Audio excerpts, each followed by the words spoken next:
युक्त करने के लिए तेज गति से आगे बढ़ने का आज शुभारंभ है।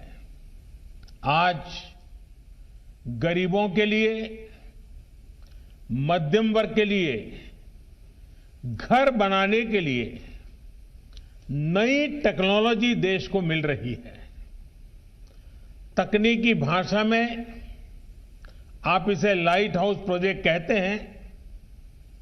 मैं मानता हूं ये 6 प्रोजेक्ट वाकई लाइट हाउस, प्रकाश स्तंभ की तरह है।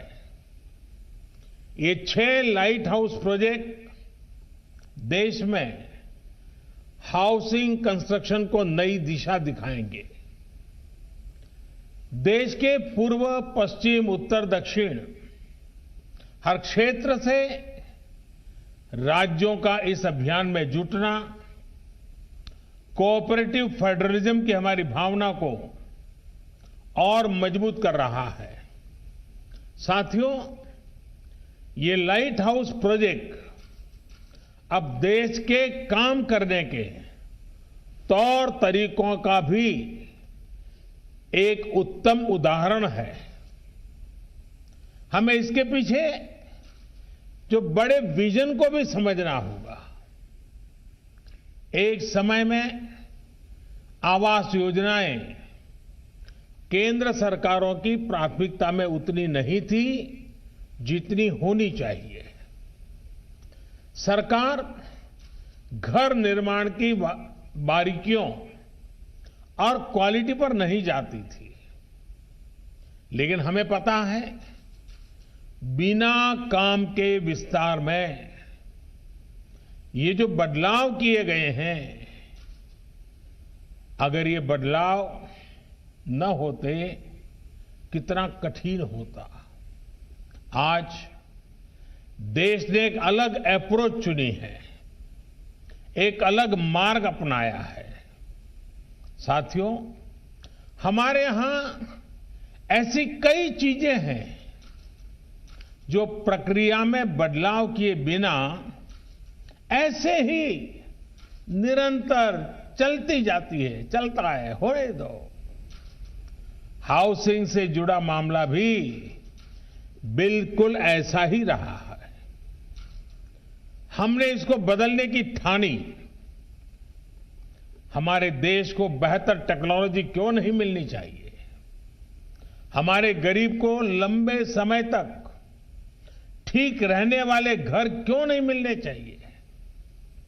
हम जो घर बनाते हैं वो तेजी से पूरे क्यों ना हो?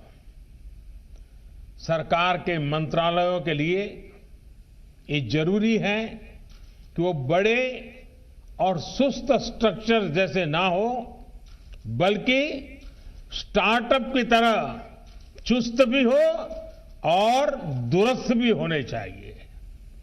इसके लिए हमने ग्लोबल हाउसिंग टेक्नोलॉजी चैलेंज का आयोजन किया और दुनिया भर की अग्रणी कंपनियों को हिंदुस्तान में निमंत्रित किया। मुझे खुशी है कि दुनिया भर की 50 से ज्यादा इनोवेटिव कंस्ट्रक्शन टेक्नोलॉजी ने इस समारोह में हिस्सा लिया, इस स्पर्धा में हिस्सा लिया। इस ग्लोबल चैलेंज से हमें नई टेक्नोलॉजी को लेकर इनोवेट और इंक्यूबेट करने का स्कोप मिला है। इसी प्रक्रिया के अगले चरण में अब आज से अलग अलग साइट्स पर 6 लाइट हाउस प्रोजेक्ट का काम शुरू हो रहा है। ये लाइट हाउस प्रोजेक्ट्स आधुनिक टेक्नोलॉजी और इनोवेटिव प्रोसेस से बनेंगे। इसमें इंफ्रास्ट्रक्चर का टाइम कम होगा, इसमें कंस्ट्रक्शन का टाइम कम होगा और गरीबों को ज्यादा रेजिलिएंट, अफोर्डेबल और कंफर्टेबल घर तैयार होंगे। जो एक्सपर्ट्स हैं उन्हें तो इसके बारे में पता है, लेकिन देशवासियों को भी इनके बारे में जानना जरूरी है, क्योंकि आज ये टेक्नोलॉजी एक शहर में इस्तेमाल हो रही है, कल को इन्हीं का विस्तार पूरे देश में किया जा सकता है। साथियों, इंदौर में जो घर बन रहे हैं वो उनमें ईंट और गारे की दीवारें नहीं होगी, बल्कि pre fabricated sandwich panel system इसमें इस्तेमाल होगा। राजकोट में टनल के जरिए मोनोलिथिक कंक्रीट कंस्ट्रक्शन इस टेक्नोलॉजी का उपयोग करेंगे। फ्रांस की इस टेक्नोलॉजी से हमें गति भी मिलेगी और घर आपदाओं को झेलने में ज्यादा सक्षम भी बनेगा।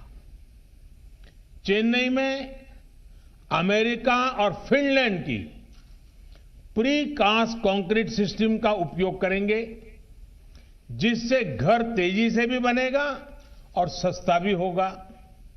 रांची में जर्मनी के 3D कंस्ट्रक्शन सिस्टम से घर बनाएंगे। इसमें हर कमरा अलग से बनेगा और फिर पूरे स्ट्रक्चर को वैसे ही जोड़ा जाएगा जैसे लेगो ब्लॉक्स के खिलौनों को जोड़ते हैं। अगरतला में न्यूजीलैंड की स्टील फ्रेम से जुड़ी टेक्नोलॉजी से घर बनाए जा रहे हैं। जहां भूकंप का खतरा ज्यादा होता है, वहां ऐसे घर बेहतर होते हैं। लखनऊ में कनाडा की टेक्नोलॉजी यूज कर रहे हैं, जिसमें प्लास्टर और पेंट की जरूरत नहीं पड़ेगी और इसमें पहले से तैयार पूरी दीवारों का उपयोग किया जाएगा। इससे घर और तेजी से बनेंगे। हर लोकेशन पर 12 महीनों में 1000 घर बनाए जाएंगे।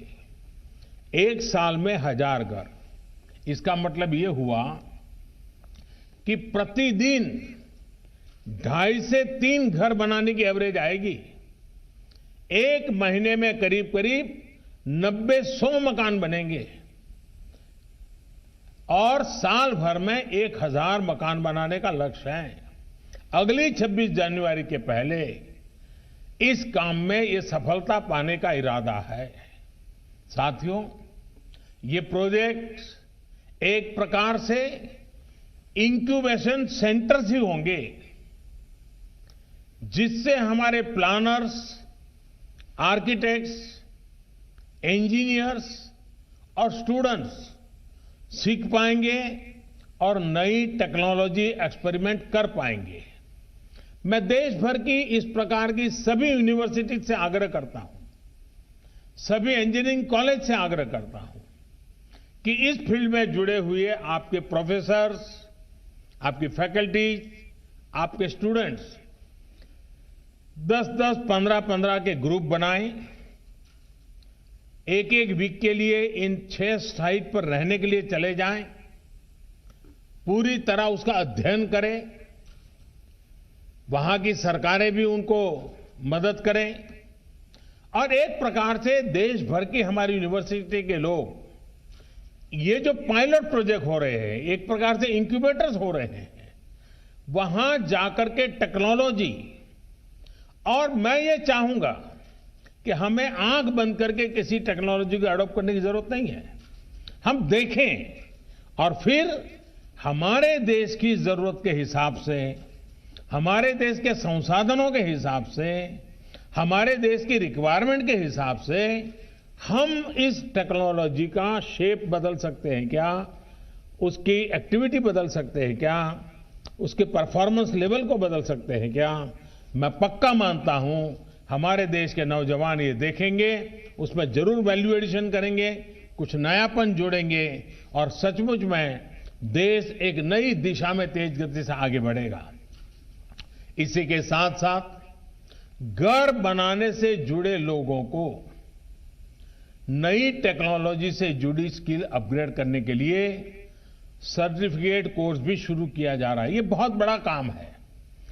हमने इसके साथ human resource development, skill development, इसको साइमल्टेनियस शुरू किया है। ऑनलाइन आप पढ़ सकते हैं, इस नई टेक्नोलॉजी को समझ सकते हैं, आप एग्जाम दे करके सर्टिफिकेट प्राप्त कर सकते हैं। ये इसलिए किया जा रहा है ताकि देशवासियों को घर निर्माण में दुनिया की बेस्ट टेक्नोलॉजी और मटेरियल मिल सके। साथियों, देश में ही आधुनिक हाउसिंग टेक्नोलॉजी से जुड़ी रिसर्च और स्टार्टअप्स को प्रमोट करने के लिए आशा इंडिया प्रोग्राम चलाया जा रहा है। इसके माध्यम से भारत में ही 21वीं सदी के घरों के निर्माण की नई और सस्ती टेक्नोलॉजी विकसित की जाएगी। इस अभियान के तहत 5 सर्वश्रेष्ठ तकनीकों को चयन भी किया गया है। अभी मुझे बेहतरीन कंस्ट्रक्शन टेक्नोलॉजी पर आधारित किताब और ऑनलाइन सर्टिफिकेट कोर्स नवरीति, इससे जुड़ी पुस्तकों के विमोचन का भी अवसर मिला। इनसे जुड़ी सभी साथियों को भी इस एक प्रकार से होलिस्टिक अप्रोच के लिए मैं सभी साथियों को बहुत बहुत बधाई देता हूं। साथियों, शहर में रहने वाले गरीब हो या फिर मध्यम वर्ग के, उन सब से और इन सब का एक सबसे बड़ा सपना क्या होता है? हर किसी का सपना होता है अपना घर। तो बिल्कुल प्रधानमंत्री नरेंद्र मोदी बता रहे हैं कि नई तकनीक से इन घरों को बनाया जा रहा है। इंदौर में भी सैंडविच पैनल से घरों को बनाया जाएगा ताकि वो और ज्यादा मजबूत हों और ये तकनीक बेहद कामगार भी साबित होगी। और